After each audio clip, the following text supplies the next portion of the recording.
Bismillahirrahmanirrahim. Assalamualaikum warahmatullahi wabarakatuh. Halo para santri semuanya, bagaimana kabar kalian? Semoga kalian semua dalam keadaan sehat, bahagia, dan tentunya bersemangat untuk mengikuti mata pelajaran informatika. Oke, kemarin sudah melaksanakan PTS. Hari ini kita akan membahas materi baru, yaitu tentang berpikir komputasional. Apakah dari kalian sudah ada yang belajar tentang materi berpikir komputasional?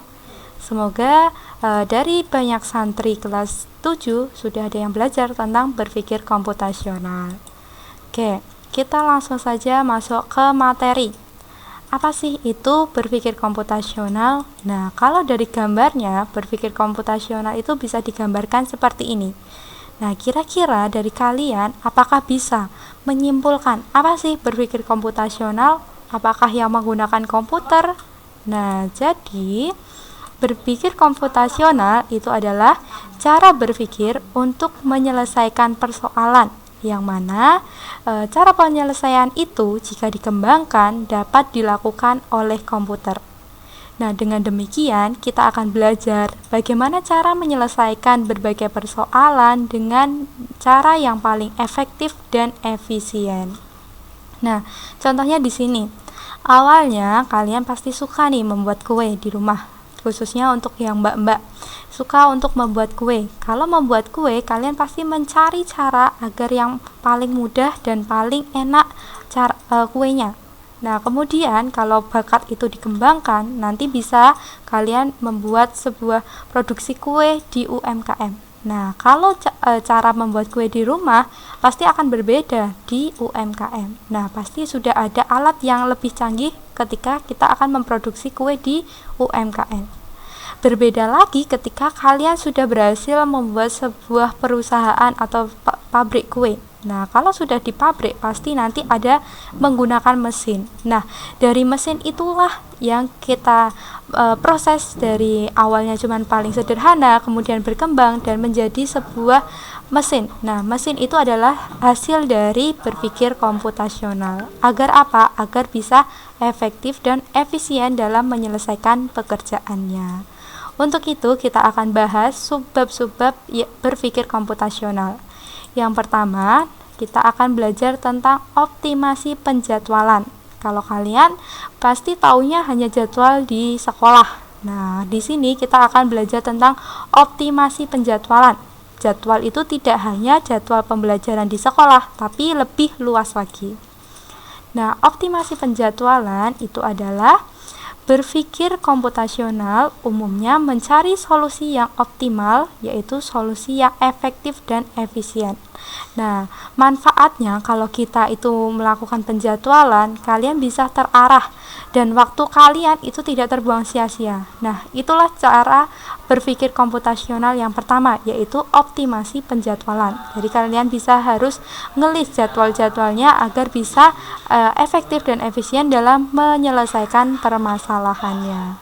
Kita coba langsung masuk ke contoh kasus. Di sini ada sebuah kasus.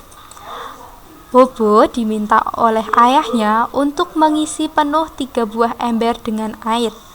Di rumah Bobo hanya terdapat 2 pancuran air yang dapat digunakan untuk mengisi ember-ember tersebut.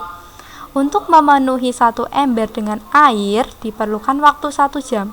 Pengisian air pada setiap ember dapat dibagi menjadi beberapa tahap. Berapakah waktu tersingkat yang diperlukan oleh Bobo untuk mengisi penuh ketiga ember tersebut? Jadi, Bobo itu diminta untuk mengisi ketiga ember ini yang ada di gambar di sini. Nah, namun di rumahnya Bobo itu hanya ada 2 keran. Nah, kira-kira caranya bagaimana agar cara yang dia untuk memenuhi ember ini bisa menghasilkan waktu yang singkat? Nah, apakah semua 1 ember diisi penuh semuanya baru nanti digunakan ember yang ketiga? Nah, kalau semuanya diisi penuh berarti 2-nya ini kan digunakan. Kemudian nanti ditambah 1 ember lagi. Berarti perlu waktu 2 jam karena 1 ember 1 kali mengisi itu butuh waktu 1 jam. Kira-kira bagaimana agar lebih efektif? Nah, di sini Ustazah sudah membuat pembahasannya atau bisa kalian lihat di buku kalian di buku paketnya. Nah, jadi waktu yang tersingkat yang diperlukan oleh Bobo untuk mengisi penuh ketiga ember dengan proses pengisian ember terbagi menjadi 3 tahap yang masing-masing tahap terdiri atas 30 menit. Berikut prosesnya. Nah, jadi awalnya kan tadi ada 2 pancuran atau 2 kran. Nah, kalau semuanya kita langsung isi penuh, awalnya 2 ember diisi penuh, berarti butuh waktu 1 jam. Masih ada 1 ember yang belum terisi, berarti kalau kita isi lagi, berarti kita butuh waktu 2 jam. Apakah 2 jam itu efektif? Lebih paling cepat? Nah, coba kita isi dengan setengah-setengah dulu. Nah, di sini digambarkan yang belum ada warna birunya, itu artinya ember kosong. Kemudian kalau yang ini adalah terisi air. Misalnya, yang pertama itu setengah, kita isi setengah dulu. Kalau setengah ember terisi, berarti membutuhkan waktu 30 menit. Karena kalau penuh adalah 1 jam, berarti kalau setengah itu 30 menit. Kemudian kita geser, ember 2 kita geser ke kiri. Kalau kita geser ke kiri, berarti nanti yang satunya penuh, yang satunya belum terisi kita isi menjadi sini, dan ember yang ketiga itu ember yang pertama yang kita geser. Nah, berarti ini waktu 1 jam. Kemudian kita geser lagi, yang ember pertama kan yang di sini kan sudah penuh, berarti kita berikan kepada ayah. Kemudian ember kedua taruh di sini, ember ketiga ditaruh di sini. Nah, karena hanya setengah, berarti 30 menit lagi. Artinya kalau kita mengisi setengah, kemudian semuanya setengah, kemudian digeserkan, diisi sampai penuh, yang ini digeser, itu butuh waktu 1,5 jam. Kira-kira yang efektif itu 1,5 jam atau 2 jam? Ya, karena yang paling efektif pasti yang lebih singkat. Sehingga waktu yang efektif untuk mengisi ketiga ember tersebut adalah dengan cara diisi setengah-setengah seperti ini, seperti pada gambar. Dan waktu yang dibutuhkan adalah 1 jam lebih 30 menit. Nah, inilah yang dimaksud dengan optimasi penjadwalan. Kalian harus bisa menganalisis waktu yang paling cepat untuk menyelesaikan sebuah kasus. Oke, itu tadi yang pertama. Yang kedua yaitu tentang representasi data. Apa sih representasi? Representasi itu artinya kita mengubah dari suatu tulisan menjadi sebuah gambar. Nah, representasi data artinya kita bisa mengubah dari data yang awalnya bermula kata-kata, kita ubah menjadi sebuah kode. Nah, kalau di dalam informatika kita nanti akan belajar tentang bilangan biner. Apa itu bilangan biner? Bilangan biner itu adalah angka yang terdiri dari 2 angka, yaitu angka 0 dan angka 1. Nah, representasi data yang dimaksud di sini adalah mengubah ke bilangan biner. Jadi, komputer memproses data dengan bilangan biner. Jadi, di komputer itu ada bilangan biner, yang mana bilangannya itu hanya terdiri dari 2 kemungkinan atau 2 angka saja, yaitu 0 dan 1. Setiap elemen penyusun bilangan biner itu dinamakan dengan bit. Nah, artinya representasi berarti kita mengubah data yang semulanya dari kata-kata karena persoalan, kita ubah ke bilangan biner. Nah, contohnya seperti ini.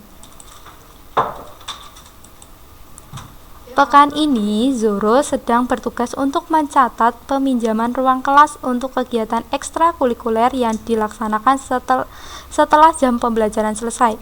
Terdapat 12 ruangan kelas, yaitu ruang A sampai dengan ruang L. Berikut adalah data catatan peminjaman ruang yang dibuat oleh Zoro. Nah, jadi kelas A itu dipinjamnya dengan titik 3, B-nya tidak ada, C-nya ada. Nah, seperti itu. Yang artinya bintang 3 itu ruangannya dipinjam.